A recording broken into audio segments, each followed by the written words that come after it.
सबसे पहले सभी जो आसपास घूम रहे हैं और साथ में साइड में खड़े हैं वो 2 मिनट बैठ जाना। हमारे खास वक्ता अभी बाकी है। आप लोगों से करबद्ध निवेदन है कि सभी साथी बैठ जाए। आधे घंटे में कार्यक्रम हम निपट देंगे, सभी आराम से बैठ जाए। हमारे पुरखों को नमन करता हूं, साथ ही परम मित्र दिवंगत आत्मा जगदीश भाई को उनकी जन्म जयंती पर याद करते हुए नमन करता हूं। एक मिनट, सभी साथियों से अनुरोध है कि मेरा एक कार्यक्रम भी है शाम को और इसलिए मैं निकल रहा हूं। और हमारे थावरचंद जी और उमेश जी दोनों और अन्य साथियों का भी वक्तव्य बाकी है, तो सभी साथियों का वक्तव्य सुन के जाए। और आप सभी को धन्यवाद, जोहार। मेरे से पूर्व कई वक्ताओं ने इनके बारे में भी बताया जो अच्छी तरह से जानते थे। हमारे विधायक साहब जिन्होंने भी बताया, मैं इनसे ठीक साफ बातचीत होती थी, लेकिन दरियावत का उपचुनाव हुआ था तब हमारी काफ़ी गहरी मुलाकात हुई थी। और मैं कई बार ये जो बोलते थे उनको गहराई से सुनता था। इनकी भावनाएं समाज हित में इतनी गहरी थी, लड़ने का जुनून था, तो मैं इससे समझता सीखता भी था। और साथ में जिस दिन ये घटना घटी तब मुझे लगा कि एक उगता सूरज डूब गया। और इस उदयपुर के लिए बहुत बड़ी क्षति थी कि वो सिर्फ फलासिया कोई नहीं, पूरे उदयपुर संभाग के अंदर एक अपनी विशेष पकड़ बनाकर कार्यकर्ताओं में हौसला के साथ में काम करते थे। जब मैं यहाँ पर आया तो उनके अंतिम संस्कार के अंदर हजारों की भीड़ देखी, तब मैंने सोचा कि इस भाई ने जिंदगी में कुछ कमाया है तो प्रेम और व्यवहार कमाया है।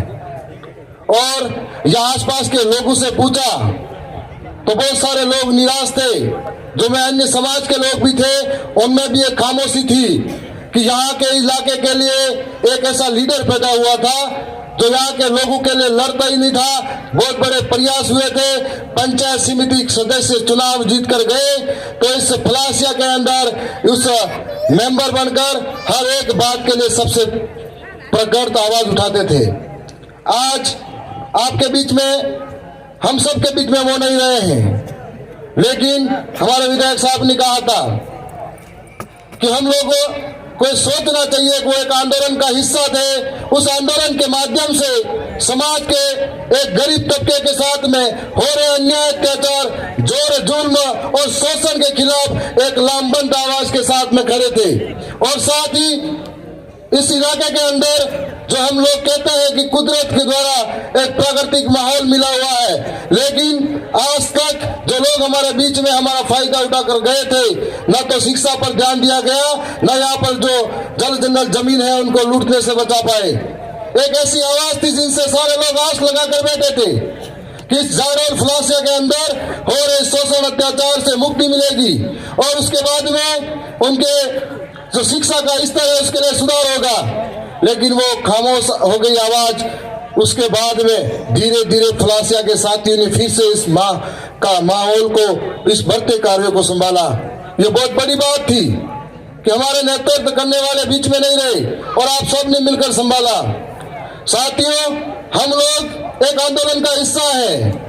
हम लोगों को नहीं मालूम है कल हम में से कौन है या नहीं है, लेकिन हम लोगों को ये पुरखों के दिए हुए विचार, चाहे बाबा साहब अम्बेडकर के हो, चाहे बिरसा मुंडा के हो, चाहे टांके मामा के हो, जो हम लोग पढ़ते हैं किताबों के अंदर कि इन लोगों ने जल जंगल जमीन के लिए इतने आंदोलन किए, इतनी लड़ाई करी और इतने कुर्बानियां दी। जब इतनी कुर्बानियां देने के बाद में हम लोगों को ये सब मिला है, तो हम लोगों का कर्तव्य बनता है इसको सुरक्षित करें, आने वाली पीढ़ी को ये बताएं, हमारे बच्चों को बताएं कि हमारे को 5वीं अनुसूची मिली हुई है, पैसा का कानून मिला हुआ है, हमारे को इस तरीके का इस एरिया के अंदर जल जंगल जमीन का अधिकार मिला है। तो ये अधिकार किसकी बदौलत मिला है, किन लोगों ने कुर्बानियां दी है, यदि हमारे बच्चों को बताएंगे उनके अंदर भी एक समाज हित और राष्ट्र हित के लिए एक भावना पैदा होगी। आपके बीच में हम लोग यहाँ मौजूद हैं, इस इलाके के अंदर साथ में एक बेरोजगारों का बहुत बड़ा पलायन होता है और कभी कभी अखबारों में पढ़ते हैं कि इस इलाके से बहन बेटी का कभी व्यापार भी हो जाता है। इस तरह के मामले होते थे तो हम लोग जागरूक हो, हमारे इलाके के अंदर किस तरीके से रोजगार पैदा हो, इसके लिए भी हम लोगों को प्रयास करने हैं। साथ में आपके बीच में आज जो जगदीश भाई के सपने थे उनको पूरा करने के लिए हम सबको मिलकर प्रयास करना पड़ेगा कि आज जो हम लोग कहते थे कि 5वीं अनुसूची का इलाका है, तो इस इलाके के अंदर हमको भरोसा नहीं होता था कि हम लोग इस वास्तव में इस कानूनों के माध्यम से हम लड़ाई जीत पाएंगे। लेकिन हाल ही के अंदर जो 3 नगर पालिका निरस्त हुई, उससे भरोसा हुआ कि हम 5वीं अनुसूची के इलाके के अंदर जिस तरीके से आगे बढ़ रहे हैं, हम लोग वास्तव में कुछ करके दिखाएंगे।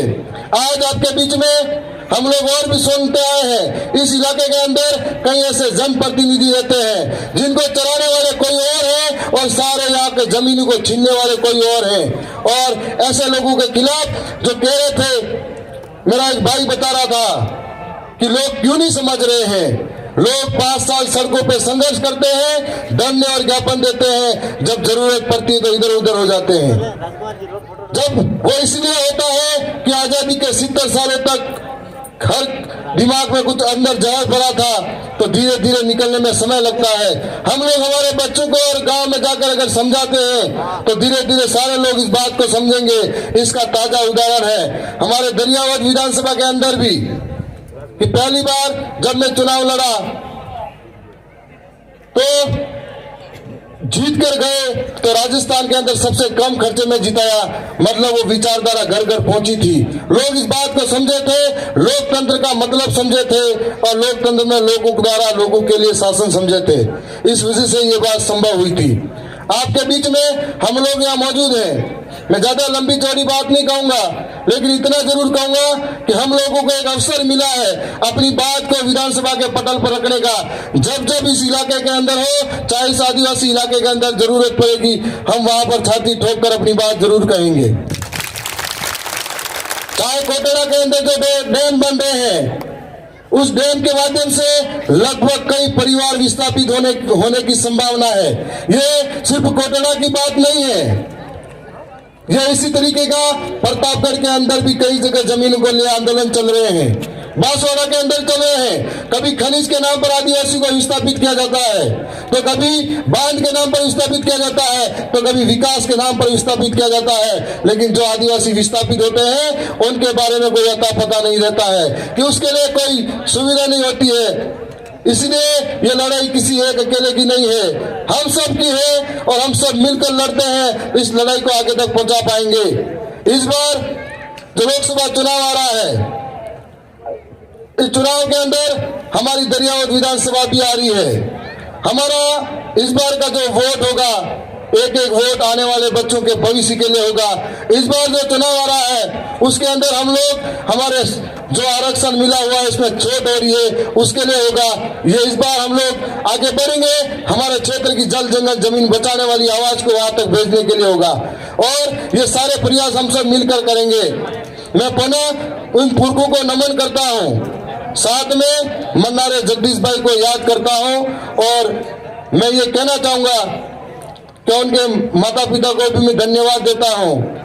जब इस तरीके के दुख की घड़ी में भी आपने खुद को संभाला और इस जगह आज वापस याद करने का अवसर दिया। मैं आप सभी यहाँ पधारे हुए तमाम साथी को भी मैं जोहार करता हूँ। आप सभी को पुनः धन्यवाद।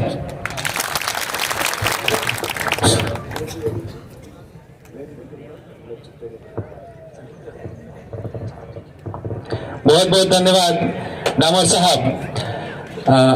एक बार में टोल मैनेजर शुक्ला जी जहां कहीं भी हो मंच की तरफ